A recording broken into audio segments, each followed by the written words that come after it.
ang kasaysayan ng wika. Sa ngayon, ibabahagi ko ang kasaysayan ng mga wika sa Pilipinas.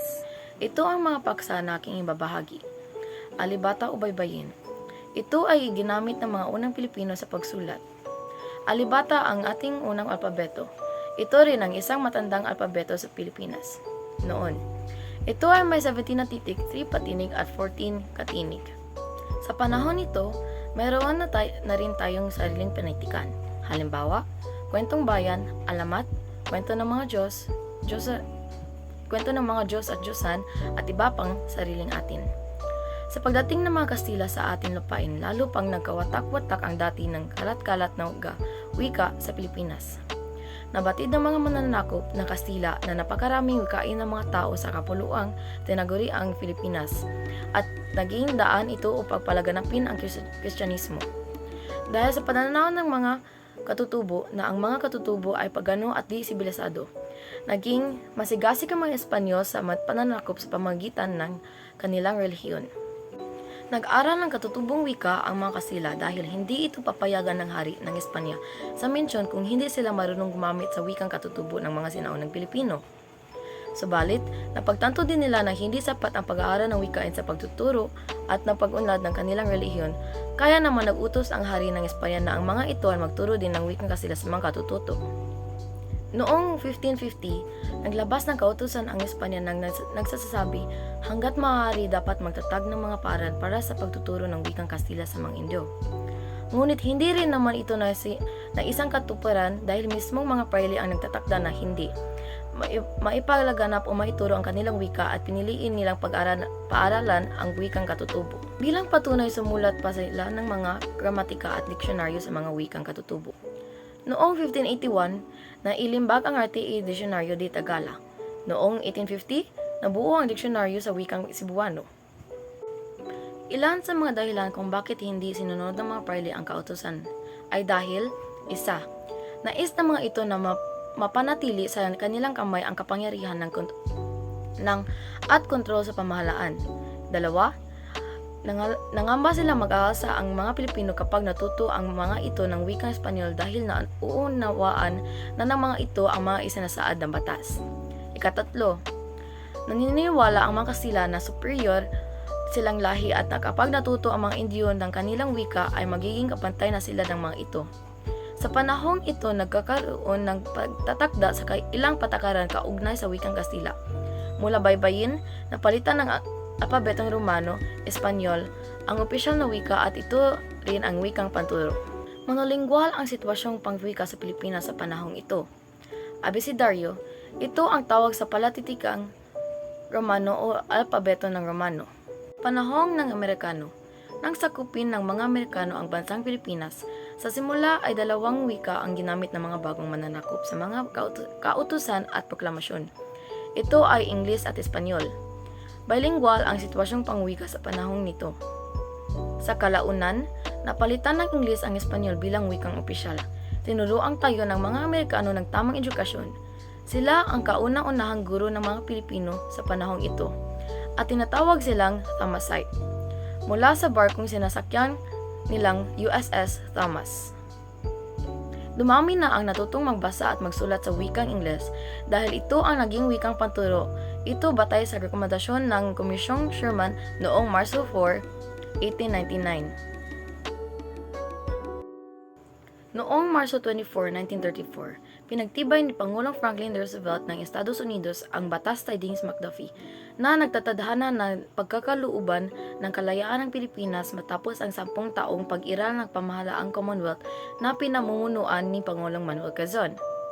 Noong Pebrero 8, 1935, pinagtibay ng Pambansang Asambleya ang Konstitusyon ng Pilipinas na niratipika ng sambayanan noong Mayo 14, 1935. Halos lahat ng kautusan at proklamasyon ay batay sa wikang Ingles.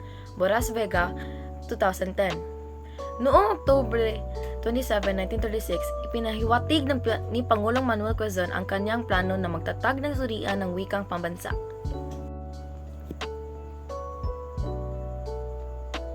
Ang surian ng wikang pambansa ay ginawa ng malawakang pag-aaral ng mga katutubong wika sa Pilipinas upang maging matayan sa gawing wikang pambansa ng Pilipinas noong Enero 12, 1937.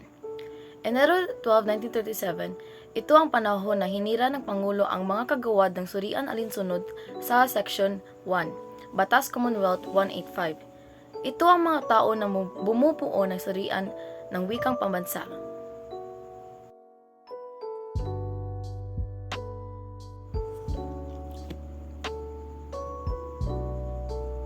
Noong Nobyembre 7, 1937, ito ang panahon na inilabas ng surian ang resolusyon na Tagalog ang gawing batayan ng pambansang wika.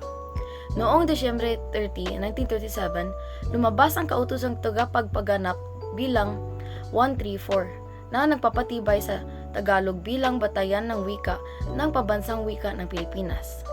Pag Abril 1, 1940 na naman, inilabas ang kautosang tagapagpaganap bilang 263. Ipinag-uutos nito ang isa, una, pagpapalimbag ng Tagalog-English vocabulary at ng isang aklat sa gramatika na pinamagatang ang Balarila ng wikang pambansa na nabuo ni Lopki Santos. Ikalawa, pagtuturo ng wikang pambansa simula Hunyo 19, 1940 sa mga paaralang publiko at pribado sa buong kapuluan. Panahon ng pananakop ng mga Hapon gintong panahon ng Tagalog. Tagalog ang ninanais na maging wikang pambansa sa panahong ito. Nang lumunsad o dumating sa dalampasigan ng Pilipinas ang mga Hapon noong 1942, nabuo ang isang grupong tinatawag na purista. Sila ang mga nagnanais na gawing Tagalog na mismo ang wikang pambansa at hindi na batayan lamang. Nang panahong iyon, Nipungo at Tagalog ang naging opisyal na mga wika. Pinasigla ng ng pamahalaang Hapon ang panitikang nakasulat sa Tagalog. Panahon ng kasarinlan hanggang sa kasalukuyan.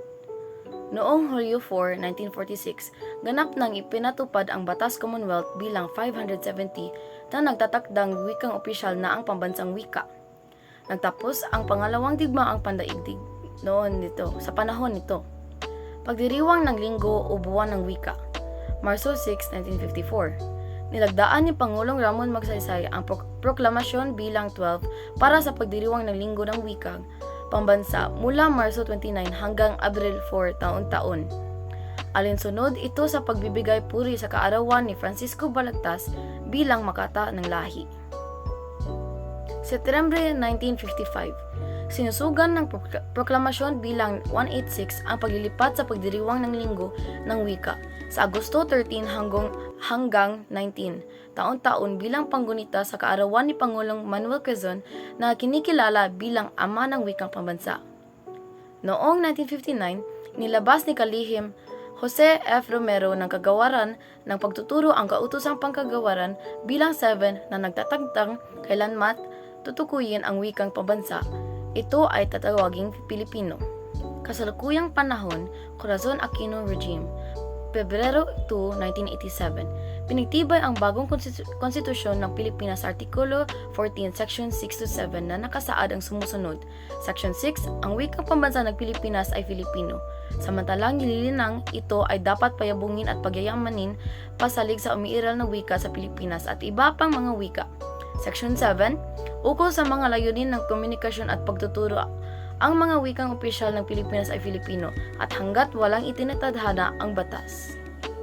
1987, pinalabas ng kalihim Lourdes R. Quisumbing ng Departamento ng Edukasyon, Kultura at Palakasan ang kautusan bilang 52 na nag-uutos sa paggamit ng Filipino bilang wikang panturo sa lahat ng antas sa mga paaralan kaalin sabay ng Ingles na nakatakda sa patakarang edukasyong bilingual.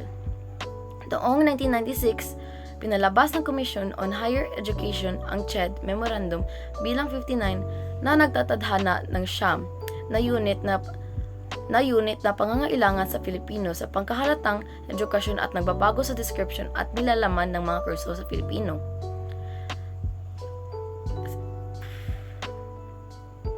Filipino 1, sining ng pagkikipagtalastasan. Filipino 2, pagbasa at pagsulot at pagsulat sa iba't ibang disiplina. At Filipino 3 naman ay ang retorika.